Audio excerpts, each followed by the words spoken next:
The name Ravensbrück still echoes through the silence of post-war Europe, a name carved into the stone of horror, yet buried beneath the shadows of history. It wasn't a battlefield, nor a city under siege.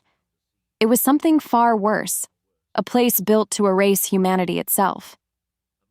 Among the many who walked its barbed wire corridors, one figure stood out, not for her uniform, but for the cruelty that radiated from her every move. Her name was Dorothea Binz, a young woman who turned discipline into terror and authority into a weapon. In the fading years of World War II, while the world burned under Hitler's ambitions, Dorothea's name became whispered like a curse among tens of thousands of women imprisoned inside the Nazis' only major concentration camp for females. She wasn't just another cog in the regime's machinery, she was its embodiment. Born in 1920, Dorothea came from an ordinary German family. She was not rich, not powerful, not even politically connected, yet somehow the tides of ideology would transform her into one of the most feared figures in the Nazi camp system. When Germany collapsed in 1945, the war's wreckage revealed not only ruined cities but ruined souls, and among the countless Nazi perpetrators who tried to flee justice, Dorothea's story would end fittingly at the gallows. But to understand why, we must first return to the beginning, to the Germany that made her, to the war that shaped her, and to the system that turned ordinary people into instruments of cruelty.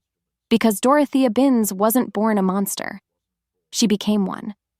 Germany in the 1920s was a nation gasping for air, defeated, humiliated, and buried under the weight of war reparations. It was a country searching for someone to blame and someone to follow. For Dorothea Binz, childhood passed quietly in the small town of Fürstenberg, near Neustrelitz in northeastern Germany. Her father worked an ordinary job. Her family lived a modest life, untouched by power or politics. There were no signs of what she would become, but outside that peaceful rural town, Germany was unraveling. Inflation soared, hunger spread, and bitterness filled the air. The fragile Weimar Republic stumbled through chaos. Weak governments rose and fell in rapid succession. People craved order. They wanted discipline, direction, certainty. And then came Adolf Hitler. By 1933, when Dorothea was just 13, Hitler's shadow stretched over every corner of German life. Schools, newspapers, even children's organizations became instruments of indoctrination. Young people were taught that obedience was virtue, that racial purity was sacred, and that loyalty to the Führer was above all else. Teenage girls like Dorothea were drawn into groups such as the League of German Girls, where they learned not to think but to follow, to serve, to conform. In that environment, individuality was erased. The state became the new family. As she grew older, the rhythm of propaganda shaped her world. Posters glorifying sacrifice, radio broadcasts praising Hitler, teachers repeating that the weak had no place in the new Germany. By 1939, the year Germany invaded Poland and the Second World War began, Dorothea was 19, old enough to work, young enough to be molded completely by the ideology around her. That same year, she applied for a position at Ravensbrück, a newly constructed concentration camp located about 50 miles north of Berlin. Unlike Auschwitz or Dachau, Ravensbrück had a specific purpose. It was built only for women. It held political prisoners, Jewish women, Roma women, resistance fighters, and anyone the Nazi regime considered a threat. Between 1939 and 1945, more than 130,000 women would pass through its gates. At first, Dorothea was just another clerk, one of many female staff members working under the SS. But something inside her shifted quickly. The camp, designed to strip women of dignity and identity, became the perfect stage for her transformation. She began as an obedient assistant, quiet, efficient, precise, but within months, her demeanor hardened. She learned to shout, to command, to punish. Authority thrilled her, power made her feel invincible. In a system built on dehumanization, Dorothea Binz was learning fast, and she was exactly what the SS wanted. Young, disciplined, and unflinchingly loyal.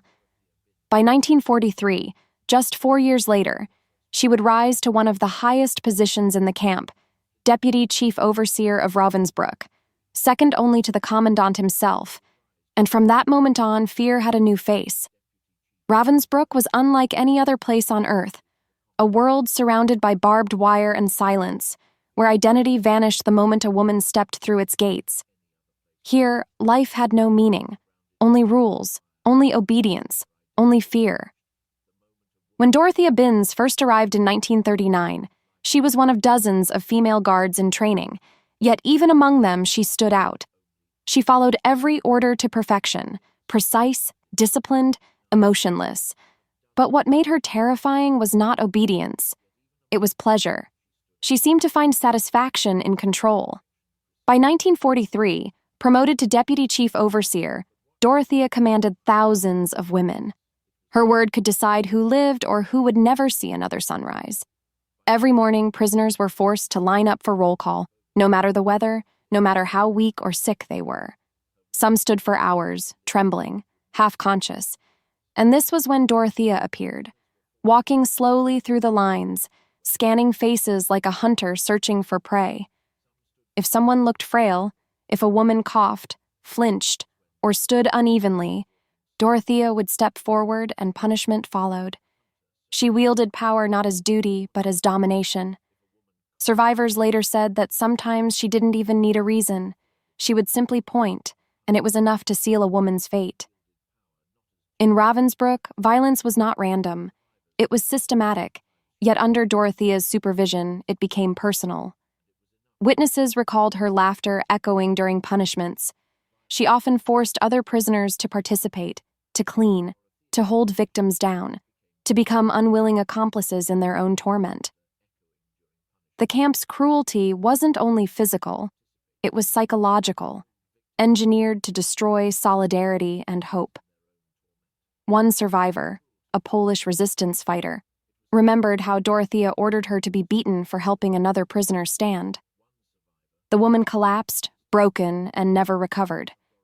Such moments became part of the daily rhythm of Ravensbrück. Cruelty as routine, terror as policy. Dorothea's presence poisoned everything. She turned the roll call square into a stage, the barracks into prisons within prisons. Even the SS guards feared her cold efficiency.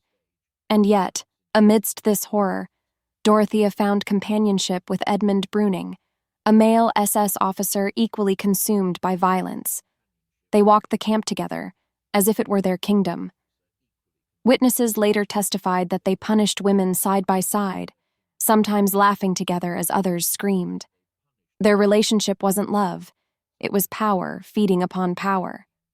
By 1944, her reputation had spread beyond Ravensbrück. Other camps knew her name. She was no longer just a guard. She was the symbol of female cruelty in the Nazi system, a living embodiment of how ideology could twist humanity beyond recognition. But as the war turned against Germany, the machinery of death began to collapse. Allied bombers raged over German skies. The Red Army advanced from the east, yet even in the final chaos, Dorothea refused to stop. While others tried to hide, she kept enforcing discipline, punishing with the same cold precision, as if the Reich would last forever. By April 1945, when Soviet forces approached, Ravensbrück dissolved into madness. Prisoners were dying of hunger and disease. Guards were fleeing. Trucks burned documents as crematoriums ran endlessly. And through it all, Dorothea kept walking her rounds, whip in hand, expression unchanged. On the 30th of April 1945, the Red Army liberated Ravensbrück. They found bodies piled in silence, survivors barely alive, their eyes hollow from years of terror. But Dorothea was gone. She had vanished into the chaos, stripped off her SS uniform, and disappeared among the flood of refugees. She thought she could hide. She thought history would forget her name. But the world had seen her face, and the survivors would not stay silent. When the Soviet troops entered Ravensbrück on the 30th of April 1945, they walked into a silent graveyard. More than 130,000 women had passed through those gates. Tens of thousands never left. The air still carried the smell of smoke from the crematorium, the final attempt of the SS to erase what they had done. But some truths cannot be burned, because those who survived remembered every order shouted, every humiliation endured, every name whispered in fear. And among those names, one was repeated again and again: Dorothea Binz. Her cruelty was not random. It was the reflection of an entire system that demanded obedience above morality. The Nazi regime didn't just teach violence, it normalized it. It told ordinary men and women that cruelty was duty, that compassion was weakness, and that mercy was betrayal. Dorothea wasn't born into power. She was created by it. Every lesson in the League of German Girls, every speech on racial purity, every poster calling for loyalty, all of it led her to believe that punishment was justice and that submission was strength. In that way, Ravensbrück was not just a prison for the innocent. It was also a mirror for the guilty, a place where ideology replaced conscience, and where even a young woman from a quiet German town could become an instrument of unimaginable pain. When the camp fell, chaos consumed the Reich. Nazi officials fled under false names. Soldiers burned documents. Civilians tried to survive under the rubble of cities once filled with pride and propaganda. But no matter how far they ran, the truth followed. Dorothea was eventually found, captured by British forces in northern Germany after survivors of Ravensbrück described her appearance in vivid detail. Her attempt to disappear among the refugees failed.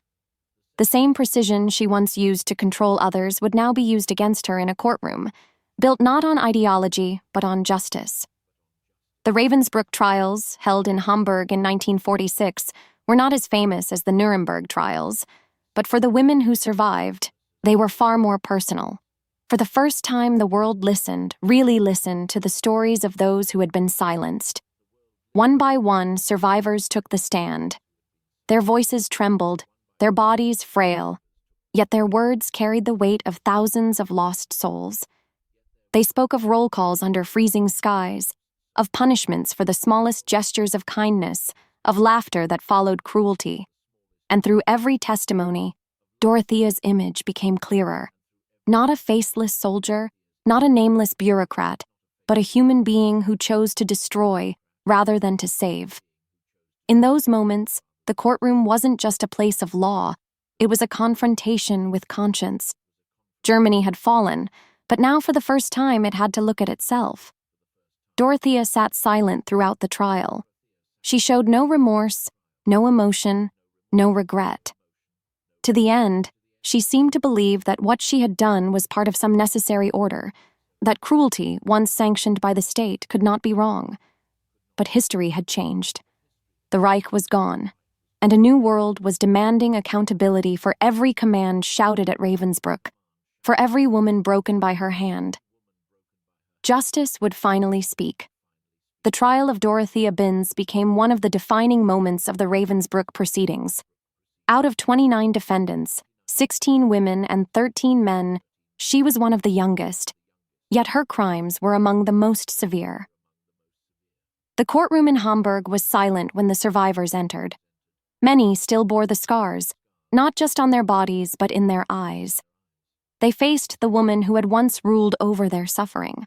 One Polish survivor recalled the sound of boots on frozen ground the moment Dorothea appeared. During roll call, pointing at prisoners without cause, another spoke through tears, describing how Dorothea continued to beat a collapsed woman long after she had stopped moving.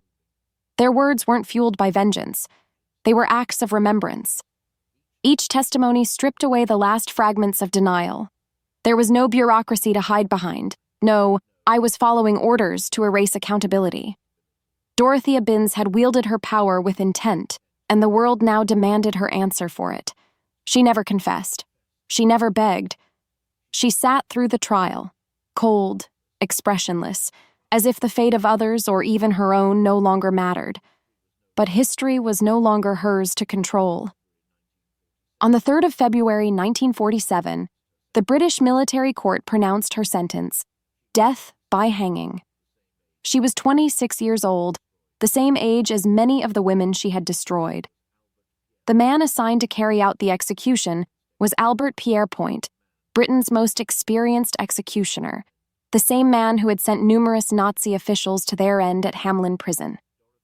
On the 2nd of May 1947, Dorothea Binz was led from her cell in silence.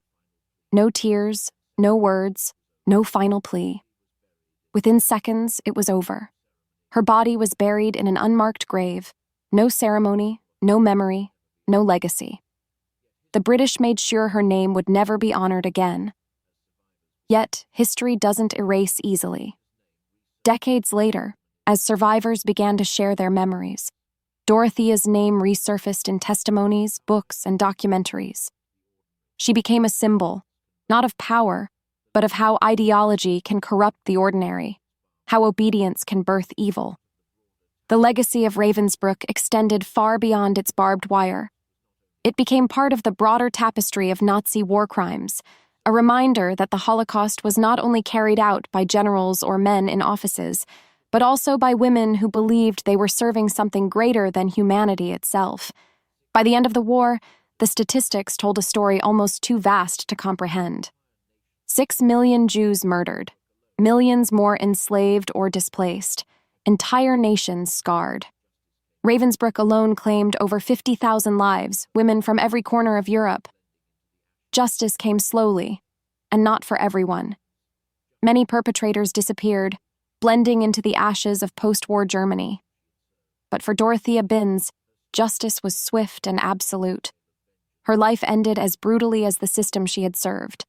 And yet her story continues to echo, not as a tale of vengeance, but as a warning of what happens when ideology replaces empathy, when a flag replaces morality, and when obedience becomes the only virtue. History often remembers the men who started wars, but it forgets the women who helped sustain them. Dorothea Binz's story is not just about cruelty, it's about choices.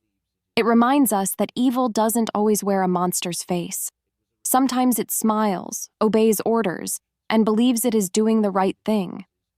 Ravensbrück was more than a prison. It was a reflection of a society that surrendered its conscience for control.